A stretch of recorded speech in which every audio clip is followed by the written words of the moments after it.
The 100K Vacay Team Challenge begins. Frequent Miler on the Air starts now. My benchmark trip is done. I spent 4 nights in Malta, and in today's episode, I'm going to give you a full overview about that trip. We'll discuss what went well and what didn't. And then we interview challengers. For each contestant, we asked, are they confident or quaking now that they've seen what my benchmark trip looks like? We learned that both Tim and Steven are starting in New York City. This is kind of ironic because Nick is the only contestant who actually lives within easy driving distance of New York City, but we don't know where Nick is starting. And we also learned that Tim kick things off already with a daytime flight, and you'll learn all about that in today's episode. If you're interested in following along, and you should, make sure to follow Frequent Miler on Instagram. That's where the stories and reels are presented in as close to real time as we can, and it really brings the challenge to life. That's where you'll get all the excitement of the challenge as it unfolds. Here's the timeline of the challenge as far as you need to know it. On Wednesday, October 1st, that's a couple days ago as this is published, we did a live stream where Carrie and I and all 3 contestants met to kick off the contestant part of the challenge. And Saturday, October 4th at 6 p.m., we're going to do a mid-challenge check-in. So that'll be another live stream. Make sure to follow Frequent Miler on YouTube if you don't already, because that way you'll get notified about the this live stream and all the others that we do regularly. That'll be our chance to see where the contestants are at that moment and to interview them about how the trip's going so far and what's next, if they're willing to divulge any of that. And we'll also, as judges, Carrie and I will give preliminary ratings for how well they've done. Finally, on October 8th at 9 p.m. Eastern Time, will be the final challenge live stream, and that's where we will crown the challenge winner. So be sure to check that out because we will, of course, discuss each contestant's trips and find out then what went well, what didn't, and crown a winner. So without further ado, for the rest of this episode, what follows is the recording from Wednesday night's live stream. All right. Welcome, everybody, to Frequent Miler's Ask Us Anything. But this is a special episode where we're going to be launching our 100K Vacay challenge. Wherever you're watching or listening, don't forget to give us a thumbs up, leave us some stars if you're listening in podcast format. All right. We always appreciate that. Leave us a comment or review. Let us know what you think. We're obviously going to be talking and taking questions live on YouTube as we record this. But if you're listening to it later on, don't be afraid to comment on the post or the podcast or the YouTube video, wherever it is you're watching. So now I'm going to kick it over to Greg to tell us about the 100K Vacay. All right, great. So every year we do a team challenge where we compete to see who can make the most of points and miles. And each year we make up a different game. And this year's game is each challenger has 100,000 transferable points and a budget of up to $1,000 cash that they can use to build the most incredible vacation possible. And there's some rules involved in that we'll get into some of that. But this time there's something very different going on, which is that I am not a challenger, but I did do a 100K Vacay trip. And the purpose of the trip that I just got back from was to set a benchmark of what the challengers are going to be trying to beat all the components of what I did. And one of the reasons we pulled it out is because we have one of the reasons we pulled it out as its own separate thing is that each challenger has a certain type of transferable points. One person has American Express, one person has City, another person has Capital One, and then there's Chase. And the problem with Chase is that it has to do with how we design the rules of the challenge. And one of the rules is that you have to spend at least 3 nights in proper lodging. And Chase is only one of these four transferable currencies that transfer to Hyatt. Well, why does that matter? Well, if you think about what it means to spend 3 nights in a hotel, what it means with most point systems, like let's take Marriott for example. Typically, a decent hotel will cost at least 30,000 Marriott points, and so if you transfer your Amex points, for example, to Marriott 1 to 1, and you book a 30,000 point hotel for the required 3 nights, then that would take up 90,000 of your points, and you'd only have 10,000 left over to actually get to the hotel and get back to where you started. Hyatt, though, they have an award chart that starts at only 3,500 points off peak, and so there's some great value to be had for very few points. We felt like Chase has a big advantage. So we pulled it out as a separate thing. Like the person who uses Chase points will set the bar, and then the others will try to meet it. Yes. Great. And you just finished setting the bar, right? I did. I got in this morning at around 1. Yes, that's right. I know that well because I was there, and I also got in this morning around 1. So I want to hear a little bit about what was that trip? What did you do? And how did it go? Oh, come on. You know all about it. Well, you got to tell the royal we. I The like how you royal said, me. where did you go and what did you do?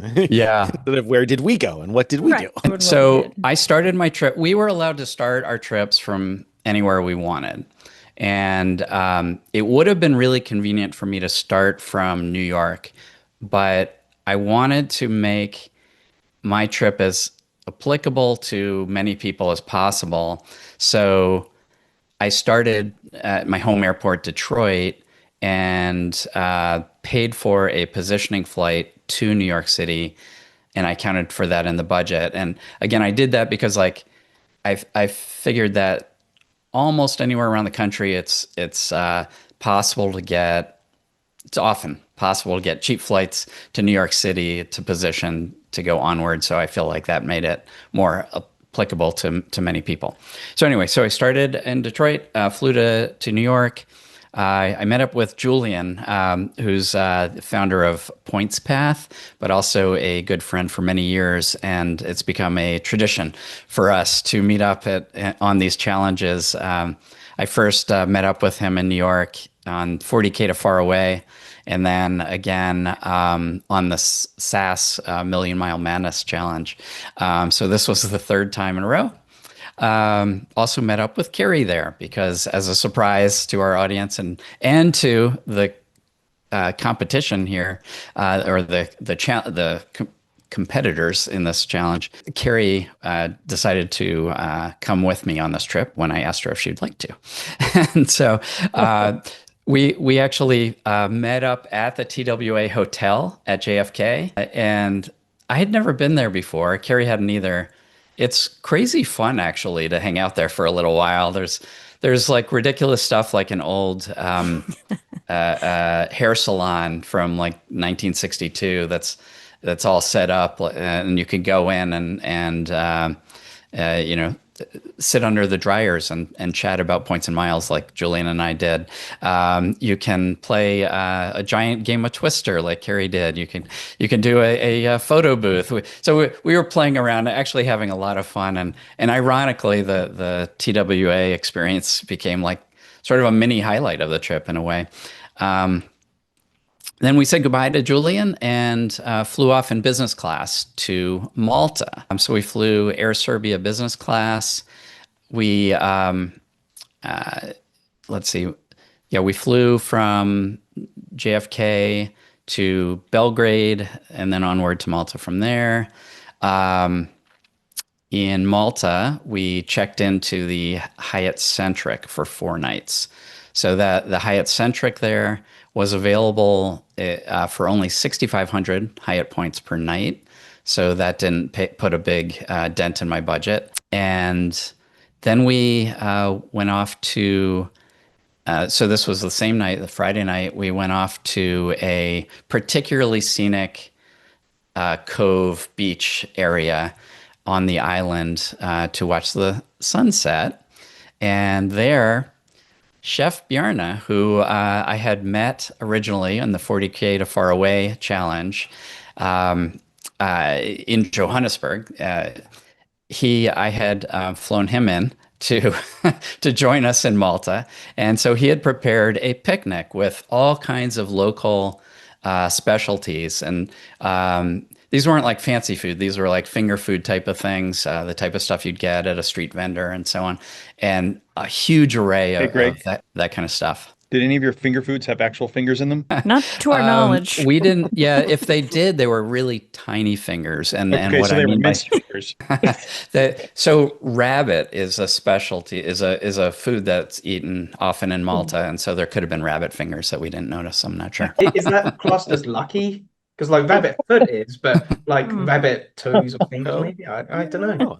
Lucky So. rabbit paw, yeah. I think so. Sounds like that would be lucky. And so that was I guess really fun to see people's reactions when we surprised people, but it was also just a great experience. I mean, to on day one get to try like this huge assortment of local foods from the area that you're going to, what worked out great. And Bjarne is a lot of fun as well. So it was fun hanging out with him. And the sunset cooperated. It was beautiful weather, beautiful sunset. So that was all fantastic.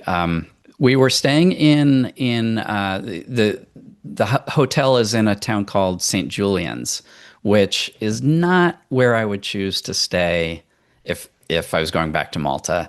It's in the sort of party area of Malta, and so if you want to go out and party each evening, it would be a great location. It's just not how I want a vacation. So that was not ideal, but it wasn't bad. Like in the hotel, it didn't bother me. It's just that we had to get to the places we want to go, to Valletta, to Mdina, to the coastal things that we did. We always had to take a bus or a ride share. Bolt instead of Uber is the most common one there, and or a ferry. One time we took a ferry, but we had to walk to Slema to catch the ferry. And okay, so then over the next few days we did two historic walking tours. We visited the St. John's Co-Cathedral, and we learned why it's a co-cathedral, which I won't give that away right now. The Co-Cathedral had a really well done art exhibit there that Carrie was particularly excited about. Yeah. Do you want to explain that briefly, Carrie? Yeah. For years, my favorite artist has been Caravaggio. And when we went into the church, I saw they were labeling some of the paintings, and I just had a thought like, oh, what if one of these is a Caravaggio? That would be cool. And then like 2 minutes later, there's this huge sign that says Caravaggio this way. And they don't have just like tiny little labeled Caravaggio paintings. They have a room-sized Caravaggio painting. It's the largest one of his career. And then they had another one in the basement, and they had this whole exhibit around it. And that's just like a bizarre thing to not know ahead of time. And just stumble upon your favorite artist's largest work of their career. That was just super cool. Yeah. So, my planning Malta was all because this was Carrie's favorite artist. And of course, I somehow knew that in advance. And somehow knew that. Gosh, you're so good at the surprises, Greg. It's the details that set you apart. Right? Can you name your favorite Caravaggio painting, Greg? It's that really big one in the room. Is that why you Took up didn't the whole book room. the tickets ahead of time and we almost skipped it? That's right. Yeah. That was all a fake out. Yeah. Anyway, that exhibit was so well done. I don't know anything about art really, but I really enjoyed that art exhibit more than just seeing the cathedral itself. Much more. Did I mention we did? So we did that. We did explored catacombs. We sampled like the best. Pizzizi in Malta, or at least that's what we were told, that this place was best, and it was I excellent. believe it. They're Yeah. like these like they're sort of like hot pockets, but much better. Right? So you've got the bread on the I'm gonna go on a limb and outside. say the pasticci people would not appreciate that comparison. I did say much better. True, of course. And different places have different kinds of fillings in them, but the two main fillings, one is a cheese filling, the other is like a smashed pea filling, which doesn't sound that great, but I actually thought that was my favorite of the two. I Yeah, thought that think was like delicious. curried peas. Oh, That nice. makes it better. Yeah, that's a better way to think about it. You've got Steve Oh, so would it have been like curried chickpeas, or were they like No, it was actual like peas, green peas, or- yeah. Okay, well, But it was really good that way. That was pretty close to my only vegetables for the whole trip. Yeah. So we did 2 days of that kind of sort of like historic type exploring. Going around Mdina was fascinating. That's a medieval walled city that's really well kept up, and it's just so cool. I don't know. Anytime I've gotten to see a walled city, that's in pretty good shape. I love that. And Valletta, which is the capital, I thought that was gorgeous. You look down at the water from different parts. They have a lot of. It's not as nearly as old as Mdina, but they have a lot of like old architecture that makes it very pretty. And the history there was just so interesting. I don't want to give stuff away for anyone who's going, because I think it'd be. I think that was part of the experience, was learning about it while we were there. Made it like really super cool. I didn't know how much I was interested in history until I was learning about this stuff, being like, wait, what happened with the knights? Is that true? It was crazy. But one little thing is Caravaggio was fleeing from Italy. He like killed someone, right? Yeah, he murdered And somebody. the Knights of Malta took him in, and as a thank you, he painted that gigantic painting that Carrie mentioned. Yeah. It might have been a required thank you. So it was blackmail, really, is what you're talking about. He was a provocative character. Yeah. So we did those things. Then we had to do a water activity. The main touristy water activities is to do these tourist boat trips that go to different. Malta has a few islands, and they usually stop at set places. There's one place called the Blue Lagoon. There's another something grotto, and I was really mixed about whether we should do that or not. I hated the idea of being like with mobs of tourists, and that's what everything I read said. You can't avoid that. So I found another option that was a local like hidden gem spot, which was a cove with caves like right there. You walk right up and into these caves that are along this cove, and there's enough like rocks in a semicircle around the cove to shelter this cove from any waves or anything. So you have nice still water for swimming. Scuba divers, which we didn't do, but scuba divers go in right where like people who are swimming go in, but then they can swim through tunnels in the rocks that are right there, like 20 feet from where you get in the water. And as we were swimming around, put your face in the water, not only do you see fish, but you see scuba divers too that you didn't know were there, which was kind of a neat experience.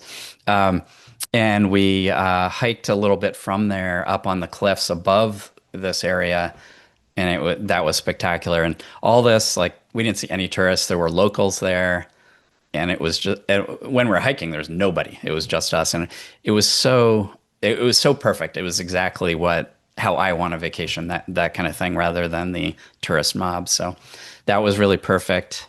And then we met up with the next surprise. The final surprise of the trip was Maisie, the culinary concierge who accompanied me in the 3 Cards, 3 Continents trip.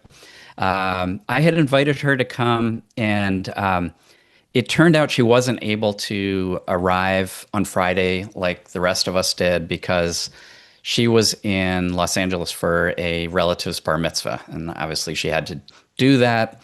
And so, I thought okay, we're gonna have to call it off because she wouldn't be able to get there till Monday, which was the day before Carrie and I would be leaving. But then I learned that she was pregnant, and I thought, what an awesome baby moon gift I could give her, is use my points to give her this vacation. She was super excited about it because she and her partner were able to come, fly out Sunday night, arrive on Monday, and we then we used my suite at the hotel to do some sort of like interviews to talk to both Maisie and Bjarne about what it's like traveling with Greg, and what they thought when they got these invitations and everything like that. So that was fun, and we then went to the tallest tower. One nice thing about St. Julian's, where the hotel was, is the tallest tower in all of Malta is there, and it has this 2-story rooftop bar. And if you go, actually either level has just stunning views, and the top level also has a walkout area that's glass bottomed, and some of us were happy to walk out there, some of us not so much, but really? I loved it. That was free. They let us come up and look around, even though we weren't like buying drinks or anything, because we had a reservation to get to, which was at a restaurant in Valletta, which was it's a restaurant that does all Maltese dishes, and the 7-course tasting menu of all Maltese dishes, all locally sourced. And it's only 48 euros per person for the 7-course elaborate dinner. So that's very reasonable for that level of cuisine. It was fantastic. I don't know about you, Carrie, but I made the mistake of eating too much of the yummy stuff early on.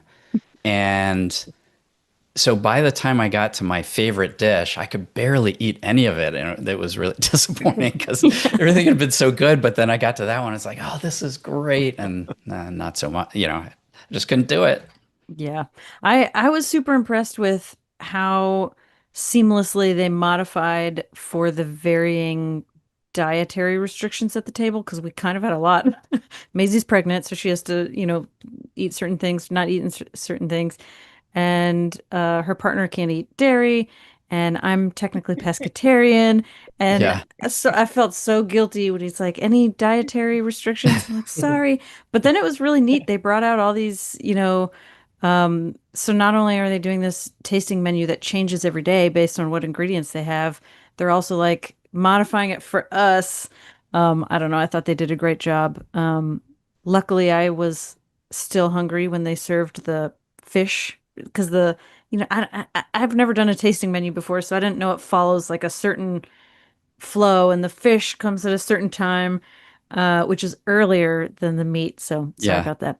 So I was hungry. I was still hungry enough by the time the fish came. What was your favorite? The fish, the tuna. It was. They did the tuna steaks. Yeah, it was really that was good. really good. Yeah.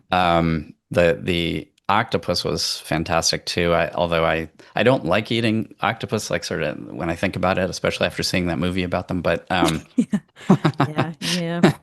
But it was so yummy. Anyway, for those wondering, so the dish that I love so much was rabbit. And I was surprised at how incredibly good that. Now I've had rabbit before, but I've never had it as good as this one was. It was really terrific.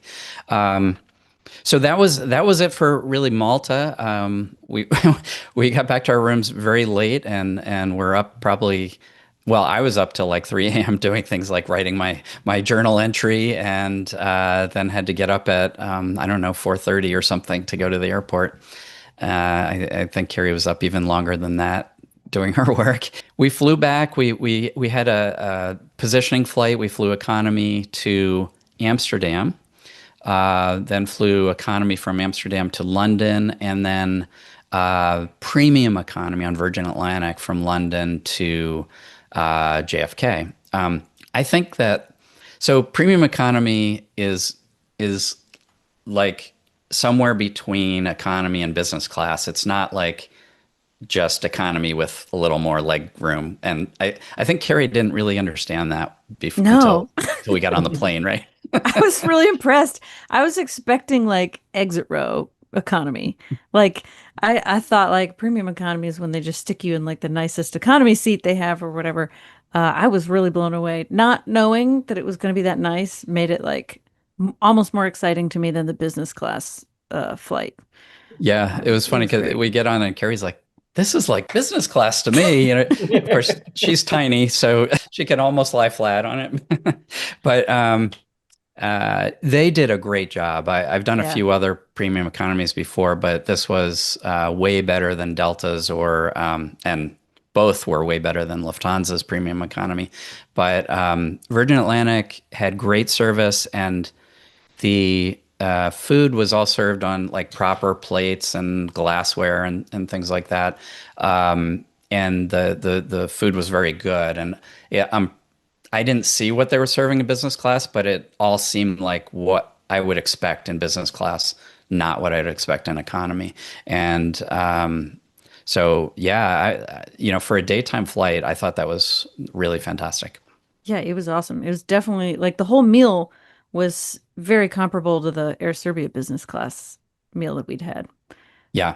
So anyway, to sum things up, we were able to fly like the longest flights that from the U.S. to Europe and then back. The overseas portions were all in premium cabins. So again, lie flat business class on the way out, and then premium economy on the way back. And the vacation involved a lot of interesting stuff that we did, a lot of interesting stuff we learned about, a lot of sunshine, a little bit of rain, and fun snorkeling and hiking at that cove. A little bit of meeting locals, not a lot of that.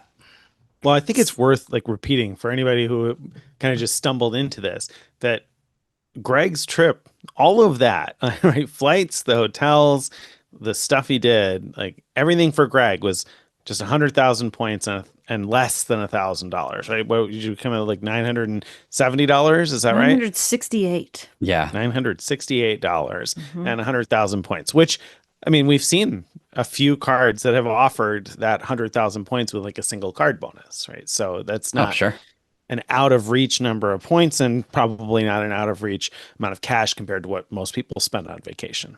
Yeah. Yeah. No, that's a good point. I mean, in fact, it has a very high spend requirement, but the business Sapphire Reserve card has that 200,000 point offer, which if you wanted to cash in half of that for $1,000, then you would have the equivalent of my budget for this trip right there.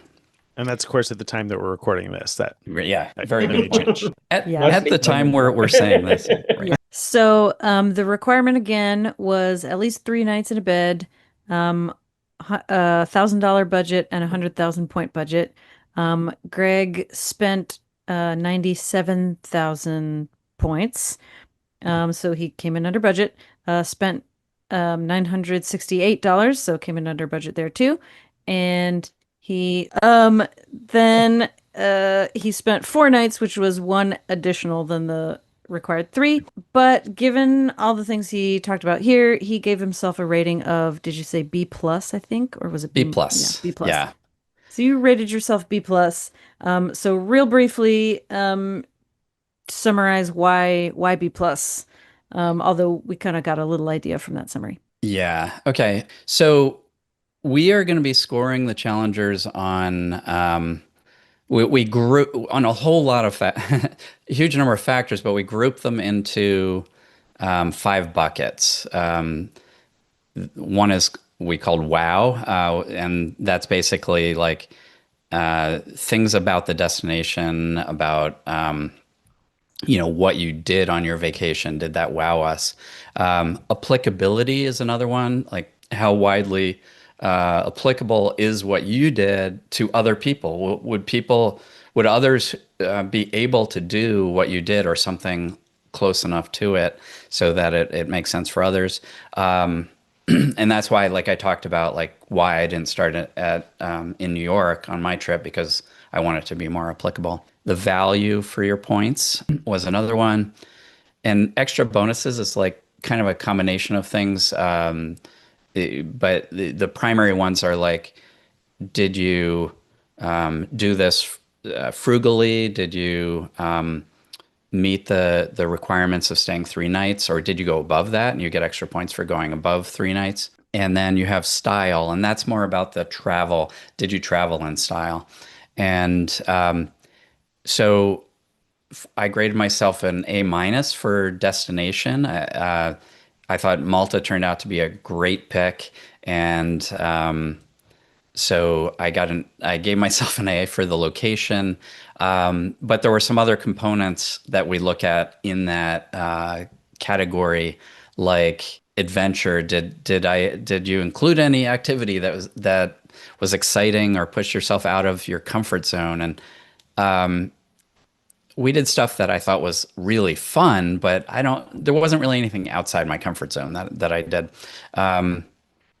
Relaxation is another one where we did bake in time to relax, but we didn't do anything special to relax. There wasn't like extended, hanging out on the beach just for the purpose of relaxing, or going to a spa or anything like that. Food, I gave myself an A+ for all the reasons we talked about. Anyway, so all these different things I graded myself, and there were a few things I gave myself A's and some things B's for the destination, but that brought me down to an A- because of the couple B's. Applicability, I give myself an A. That's something I worked really hard on to try to make this a trip that someone could use their points and book something like this. I don't think there was anything I did that would be hard to replicate as far as the outline of the trip. Now there were details that you might not be able to replicate. Like, for example, we got into certain airport lounges because of my Delta Elite status. So you might not be able to get into those specific lounges. But actually flying the flights we flew, and staying in the hotel we stayed at, you could certainly replicate if you had the points. I gave myself a B for value. So even though I came in within budget and everything, I was a little disappointed when I looked at the sum of all the cash. Like if I had paid cash for everything, what would it come to? And I thought it would be, I don't know, at least $7,000, but it was more like I can't remember exactly, but 4,000, 4,000 upper something. 4,000s. Yeah. So anyway, so it wasn't as high as I thought it would be. Same thing with frugality. Like I thought I would spend a lot less than $1,000, not $32 less than $1,000. So that might I didn't be a rate lot. myself highly on those things. Let's see. So I'm just going to briefly look at my other ones, see if there's anything worth talking about before we go in. But the point is, while Greg looks at those, I want to mention, you mentioned, because when you're talking about applicability, and the Air Serbia business class came to mind because a reader emailed earlier today that was looking for a specific trip for next summer and said they couldn't find any business class availability. And I used a word tool to do a search for the month they were looking at next summer. And I found 2 seats or more on Air Serbia in business class, like almost daily out of Chicago, not quite daily, but a lot of days out of Chicago and New York. So if that's something that you saw in Greg's trip and appealed to you, there seems to be quite a bit of availability on the Air Serbia routes. That's a great point. So Air Serbia is not like, it's not the swankiest business class you could do, but it was good. I mean, it was like on par with what a regular average business class is. You do have the lie flat seats. If you do some studying up about their seat configuration, you can sit in a nice seat with plenty of room. And I say that way because there are seats with very little room, and they're very weirdly laid out. And I would not hesitate to fly them again if they're going to where I want to go. And it also points out why I thought using Air Canada Aeroplane miles to book that flight was a good thing for applicability, because even if you're not flying Air Serbia, I think that Air Canada Airplan has so many partners, including all of Star Alliance, but also lots of other partners, that I think they are probably the single best program to find award availability across the Atlantic. That's my assertion anyway. And Air Serbia is a good example because you couldn't book this with United Miles or any other like major miles because Air Serbia is not part of Star Alliance. They're an individual partner with Air Canada, and that's why I was able to book it with Aeroplan points. So that was good. I gave myself just a B plus for style. So this is like, did you travel in style? Did you stay in luxury?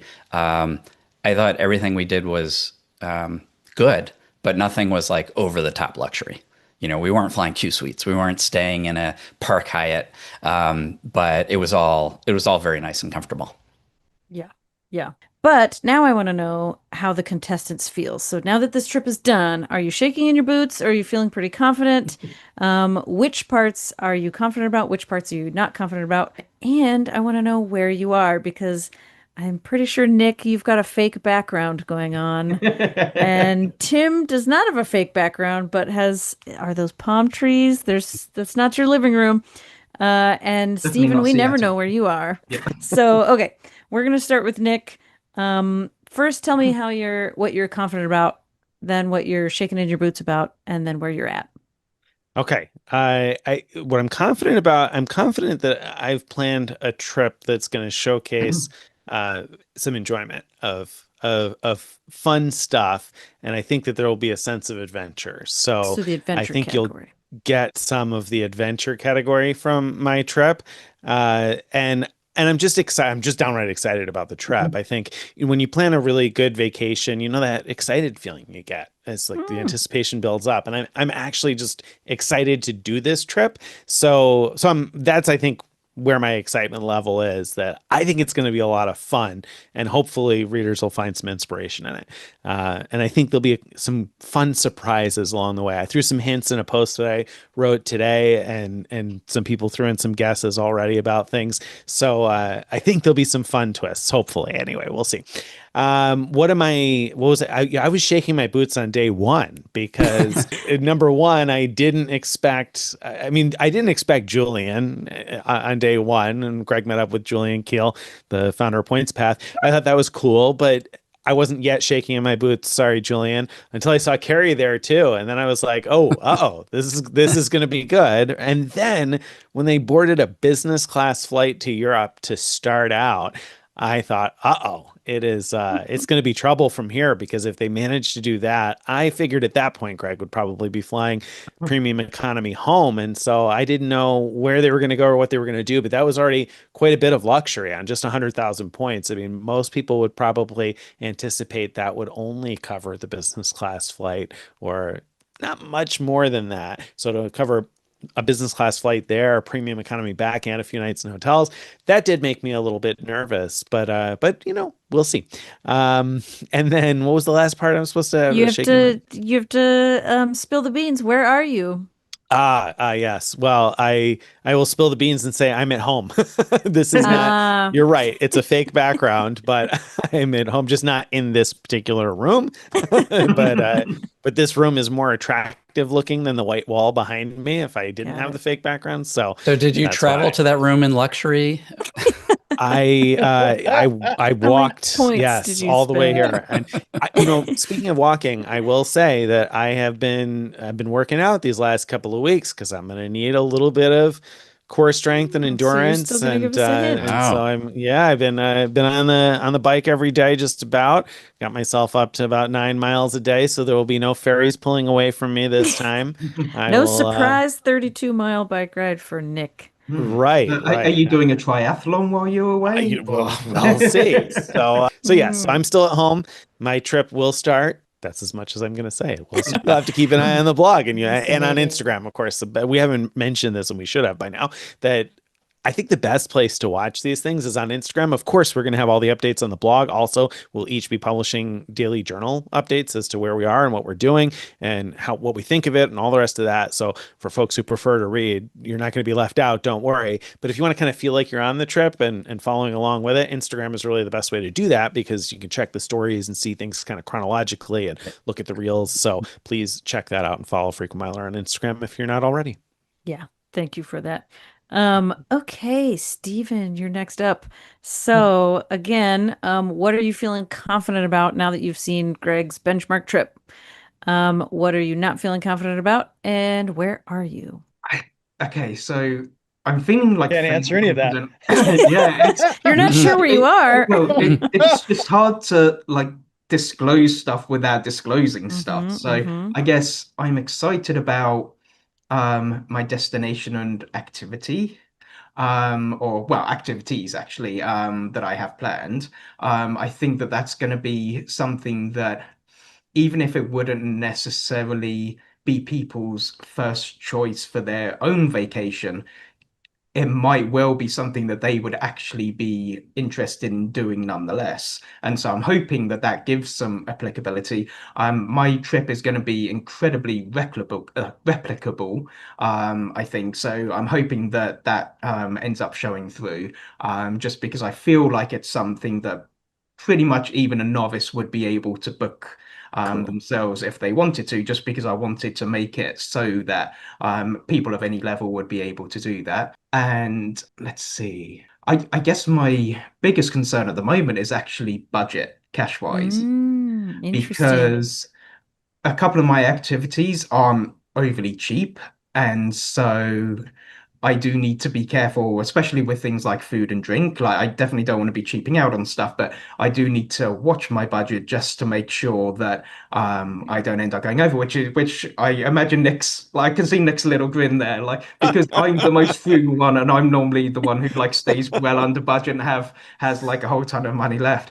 At the moment, I'm like, well, if I can stay below Greg's $968, I'll be doing well. So I'm confident. I'm confident I won't go over $1,000, but I would like to be able to stay under 968 if I can, just to be able to spend less than Greg. But it could be touch and go. If I have to go over 968 up all the way up to like $999.99, then so be it. I'll make you feel better, Stephen. I'm going to push the pedal to the metal. I'm going to leave no dollar left behind. That's good to know. So I might be in with a chance of earning some bonus points for spending the least out of everyone, potentially, but I'm not overly confident about that. In terms of where I am at the moment, I am in New York City. So actually flew back over here several days ago with my wife. We met up with her parents up here in New York, so we spent a few days with them. And I'm happy enough to disclose that I'm going to be leaving tomorrow. Okay. So and you partially picked New York to make it more applicable to our readers, right? Yes. So yeah, you don't live there anymore. You don't live in the States anymore. Yeah. So I'm based in the UK now, and so that didn't seem like it was going to be like a fair comparison to Nick and Tim, but also for readers, like, because very few Frequent Miler readers are going to be starting a 100K vacation from the UK. So I figured, okay, I'll come back to the US, start from there, and then go off on my trip. So yes, so I'm in New York City. All right, cool. All right, Tim. So what are you confident about? Which category are you confident about? Which one has you shaking in your boots? And what do we see behind you? Where are you? So in terms of which category has me shaking in my boots, it's the flying guests in to share my vacation with me category. Bjarne is available. You should no, Bjarne is not available because he was like, no, I need a vacation after my vacation. Like, I can't do that stuff back to back. But yeah, I mean, Greg did a great job of just having all these fun surprise guests. It felt like an episode of like a late night variety show. I mean, like, here's the next guest. We're going to do a bunch of fun games with the guest, right? And spoiler alert, we'll see. I'm trying to get Bono but He hasn't responded yet. but I don't want to raise expectations. He never responds to my messages either. Oh, really? Jeez, Yeah. I was hoping maybe he just was busy. Gosh darn it. Okay. Um, but yeah, I don't, it's funny. I don't even, it's hard to say even confident and not, I mean, like I said,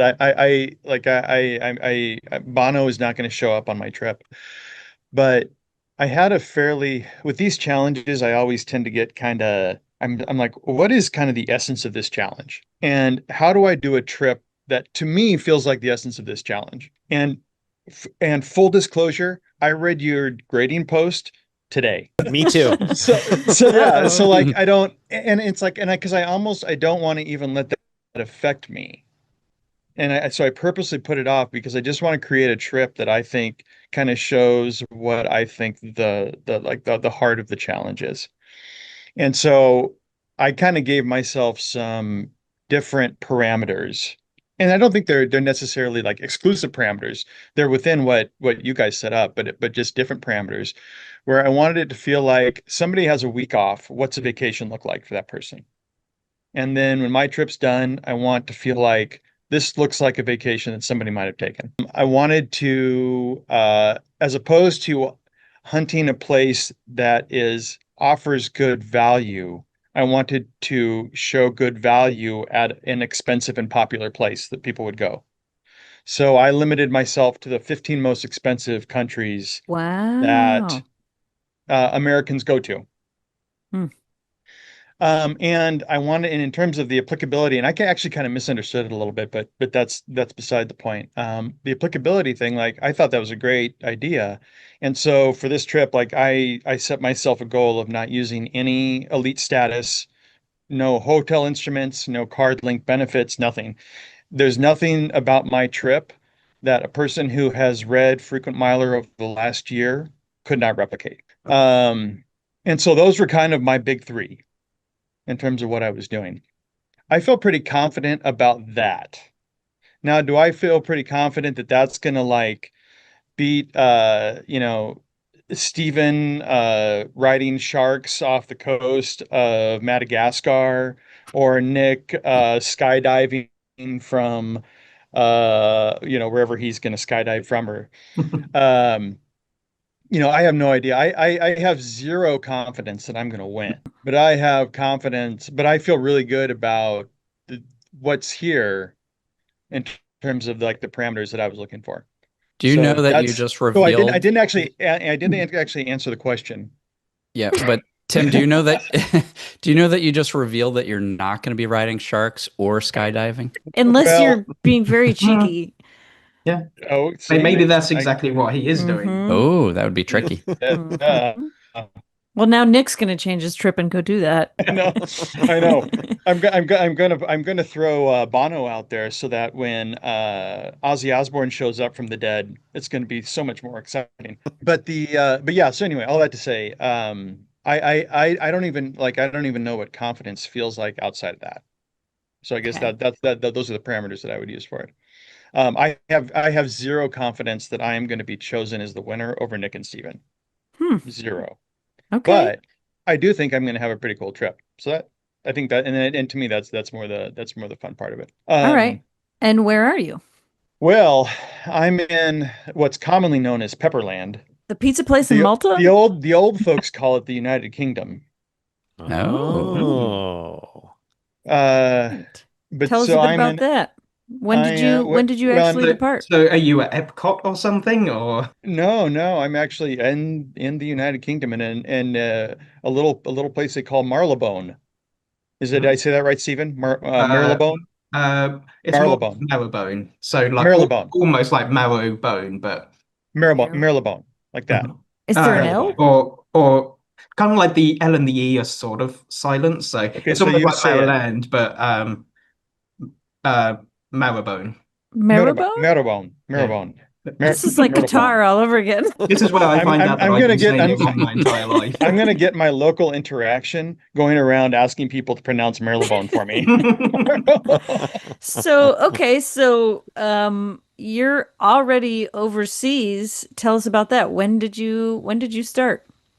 So I started, like Stephen, and again, I sort of had a different take on applicability. I looked for the area that that has the highest volume of North American travelers leaving from, and decided to depart from that area, which was the New York metro area. More passengers depart through that area than they do through any other area in the United Mhm. States. Mhm. And I really wanted to, like I said, maximize this whole time. And so, and I don't want to get into a full trip report now. We can do that later. But and I have always, I I gotta say, and this is, I don't, nothing, no offense, East Coasters. I hate East Coast Europe flights. I hate them. I hate them. I hate them. I hate them.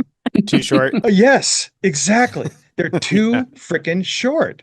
They're like Can't sleep. it's the exact same reason why I don't fly red eyes from the West Coast to the East Coast, because they're 5.5 hours long. By the time you have dinner, there's 3 hours left. I can't sleep worth Yeah, a crap anyway. I agree. It's a It's waste to fly business class, isn't it? right, right. It's like it's useless. It's so useless.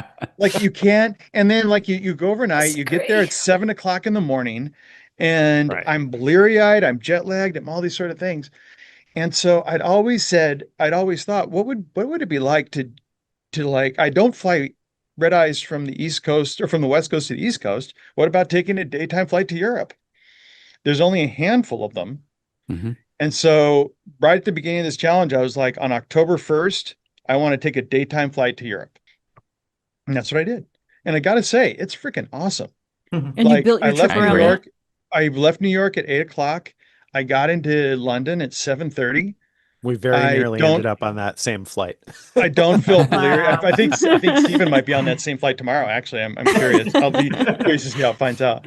But yeah, like it's just it really is it's awesome. I would, if I was flying from the East Coast, and this is going to be controversial to a lot of East Coasters, I would take a daytime flight over business class any day of the week. I just think it's a way nicer way to show up in Europe for me. And now that said, I can't sleep worth a crap, like in anything but a prone position, like a flat position. And even then it's tough. So, take I that have with a a grain of salt. But it's quick so good. quick question for you, Tim. Uh, Answer just as yes or no. Are you on the terrace I think you're on? Oh yeah, yeah, yeah, yeah, yeah. Yeah. So, we have a few more details about this terrace that Tim is on. He's been secretly sending me footage all day, but we didn't want people to know Yeah. where Tim was until after this live. So make sure to watch Instagram to see more about this terrace that Tim is Oh, on. cool. That's That's exciting. nice. Yeah. So Um, and so I won't, yeah, and I don't want to give away I like I said, I don't want to make a full trip report or give it away, like everything about what's been going on. We need to create a healthy degree of mystery. But but yes, all that to say, the cathedral. I don't know if you can see the cathedral see spire like in the a back. little Yeah, shadow. Every a now little and then bit it here and might there. fade in and out. But yeah, that's in Pepperland in the posh neighborhood of Marylebone. Marylebone. Marrowbone. Marrowbone. Marylebone. Marrowbone. Marrowbone. Marylebone. Marrowbone. Replace the Got it. YLE That's with an her. E. Oh man. So anyone else feeling nervous? And Nick and Steven, how do you feel about the fact that Tim's already hit the ground running? Make you nervous at all? It makes me a little nervous in that it means that he could potentially fit in like 7 nights of accommodation into this challenge, if he has enough points for that. And so that would be pretty impressive if he manages to do that. So it makes me a little bit nervous that he's going to do that because that would obviously be more than either Nick or I will have been able to achieve just because we have to be done by Well, October y- 8th. So. but you're in a lodging tonight, Stephen. I am in New York, but it's not part of the challenge, so Oh, okay. Sorry. Separate. yeah. Yeah. Yeah. No, I feel I think it's pretty funny that I had a very similar perspective to Tim, I think, on different in many ways, but similar in that I wrote a post that I published today where I said I decided that for a while I was focusing on how can I get like a wow factor in terms of value for how much I got, how many flights, or the Mhm. expensive hotels I booked, and like there's gonna be some wow factor, but I realized I was focusing so much on that and less on the vacation, that I was building a trip instead of a vacation, is what I said. And so then I pulled back and I said, okay, well, what would I do if I could spend a week doing whatever I want to do? And Greg's trip was, I think, a really great example of a lot of us really enjoy that group environment, the family trip, hanging out with friends, and that is great. But there's also sometimes compromises when you do that. I know, I mean, I travel with kids all the time. We got to make compromises about where we can go and what we can do and whatever else. So I said, you know what? If I've got a solo vacation, what would that trip look like? What would I want to do? And so I think it's cool that like Tim and I both had, at least Tim and I, maybe Stephen too, had that perspective of, okay, well, what would a really fun trip look like to me? I'm a little nervous that my applicability won't be as good as Tim's, and I don't know as good as Steven's or not, because I don't feel like I have as much of a handle on what Steven's doing yet from what you said there. But I hope anyway that what I do looks like a vacation that you could say, okay, well, that was a vacation. You definitely had a vacation, whether or not that's going to be what everybody else wants to do. And I think that that's kind of cool that we share that perspective on it. So hopefully we're going to get that. I'm a little nervous though, like Steven said, that he did get the head start today. I did for a while when I was looking at some of the itineraries I had talked about potentially booking, and I was looking to position to London to start. I had that exact flight on my radar for quite a while, and then it went up in price, and I said, somebody booked it. And that was you, Tim. But maybe man. thank you, because I'm pretty excited about the trip that I ended up with. So maybe thank You're you for welcome. booking. Yeah. And You're welcome. I look forward to seeing what you do. Although it would have been pretty fun, I got to say, I was half expecting either you or Steven. And once I knew that Steven was attending a Daily Show taping today, I knew Steven wasn't going to be there. But I was half expecting to see one of you guys at the gate. It's like, Oh, that would've okay, been now so we cool. have to change seat assignments. That would have been like the Million Mile Manna stuff where we kept showing up at the same places. Yeah. Right. So I had actually considered like trying to leave today before, and I'd looked into my options for that. And I do have it in my points budget to book another hotel somewhere if I wanted. Only thing is that with like two sets of activities that I'm doing, there I need to do them on specific days. And so I just couldn't make it work based on when those are going to work. And so it was just like, okay, I'll stick with the number of days that I've got. So it would have been nice to have gotten an extra one, but yeah, I had to make do with what I had. Yeah. So question for Tim. So first a statement, which is, when I've done daytime flights, when I recently did a daytime flight to London, the great thing about it is you have to get up really early East Coast time. So then you fly during the day, and by the time you get to London, you're going to be tired at sort of a normal time. You could go to bed at 11 and actually fall asleep, even though East Coast time, it's only like 6 p.m. and West Coast time, never, it's even earlier. Now, I agree with everything you said. But you had to stay up. You had to stay up. Now it's what, 3 a.m. for you? Is that right? It's 3 a.m. Did you get a good nap in or anything? Oh no. No. I spent some time exploring the town. Did and honestly, yeah. But I will say, and I don't want to your point, I completely agree with it. And I was just talking to my wife before this, and I said, it would be awesome because I'm ready to go to sleep. Right? Like I'm ready to go to sleep at like 11, 12 o'clock. Yeah. Right. And then it's like, such a perfect way to battle jet lag because you don't have it. You just go to bed at normal local time when you arrive. Yeah. Man, I love it. I'm a convert. Quiet down. They're going to start increasing the price on those awards. Well, and there's not. What I think is really interesting, and not to go on a tangent, but just a small tangent. What I think is really bizarre is it's such a great experience. Like it would be like if 90% of the flights from the West Coast to the East Coast of the United States were at night, and that's how they run transatlantic. And it's like you really have to search. There's only a handful of these daytime routes, and it's like, why don't?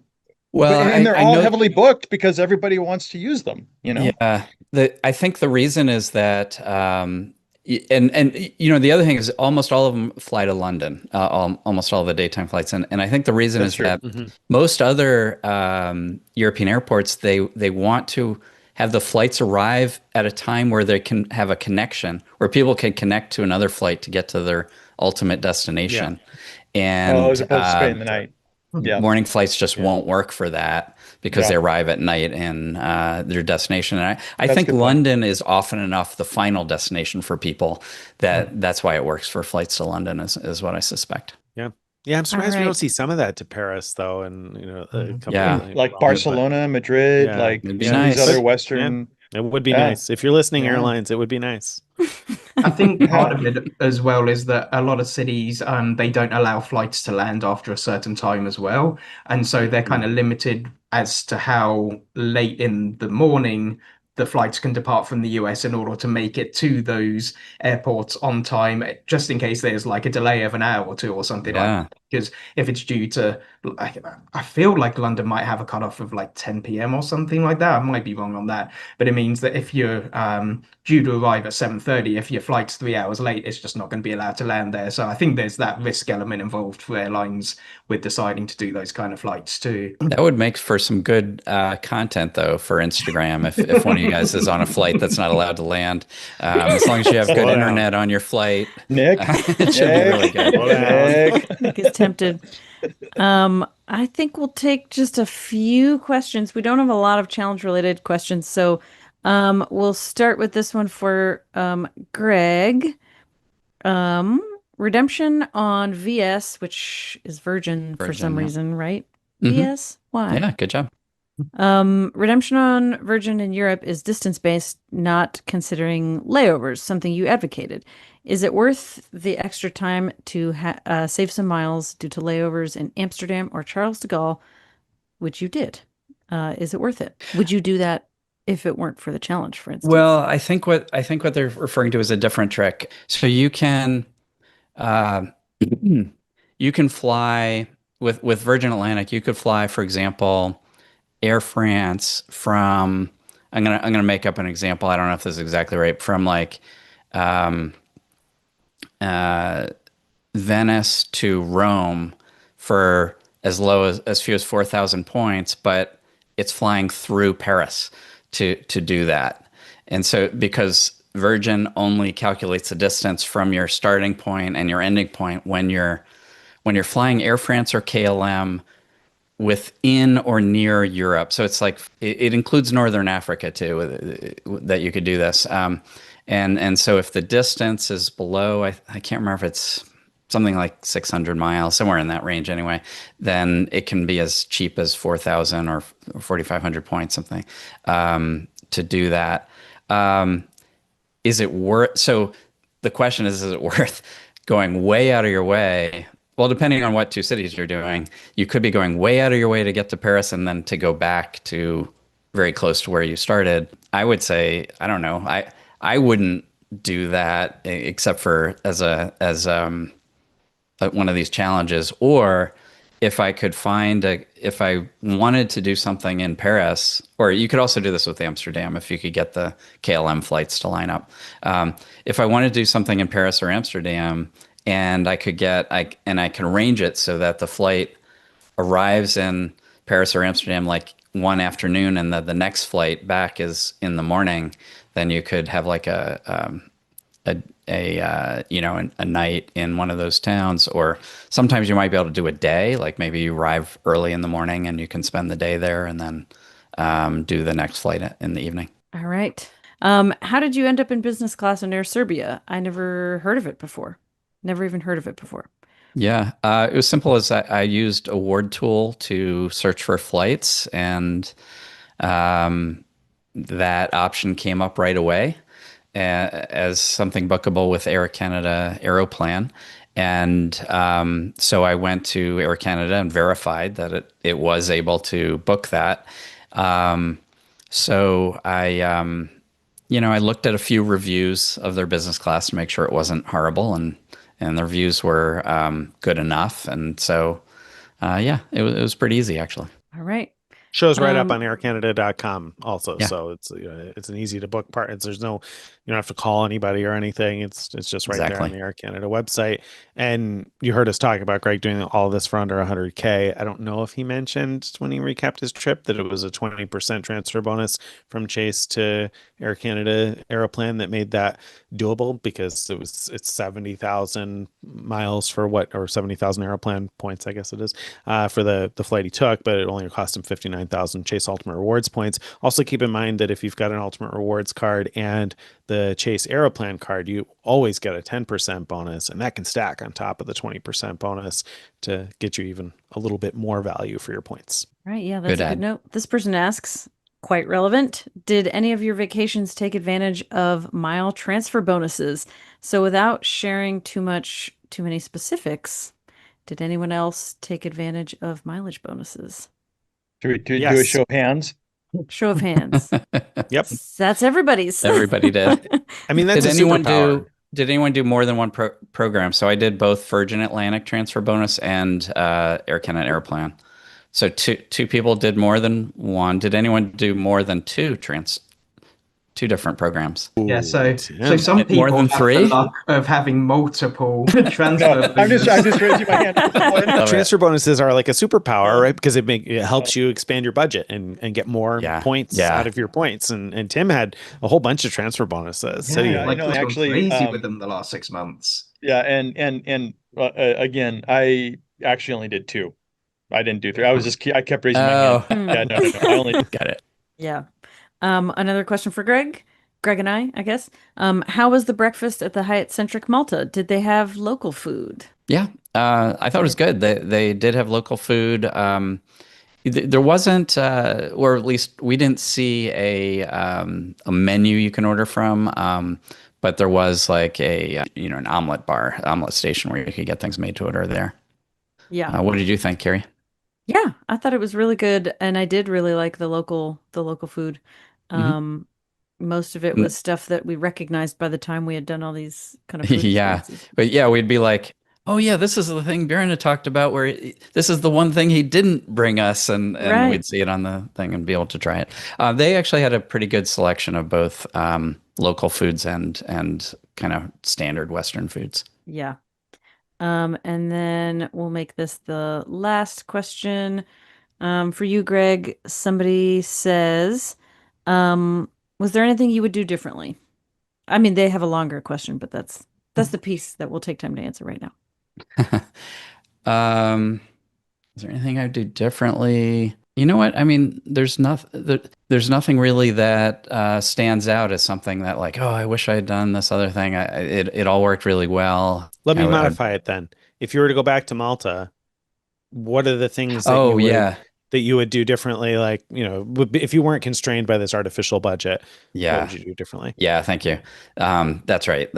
I would absolutely stay in Valletta instead of St. Julian's is the main thing that I would do differently. I probably, even though it was really fun, if it was just my own vacation, I probably wouldn't fly out random friends. Random? I take offense. As you should, Carrie, as you should. And I probably would do some of those things that tourists do, but I would look for a boat tour, either a private boat tour or one that's a very small group tour to go to the different islands and do.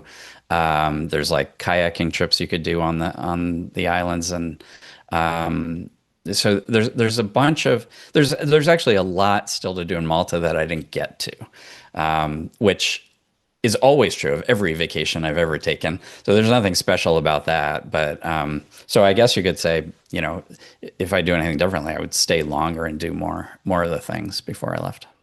Mm-hmm. Yeah. All right. I think we'll let Tim go to bed. Oh no, come on. Actually, no. Maybe we should go late. Maybe we should do another few hours. And really yeah, for sure. So he misses his next. I want to make sure he doesn't miss breakfast. Let's keep him up. Yeah. Make sure to check out the Instagram for the most immediate updates on what these guys are doing. I think one of you, yes, Steven already revealed that he'll be leaving tomorrow. So, and Tim's already gone, so you know that there will be content. So make sure to check that out. We'll also upload it to YouTube as we're able.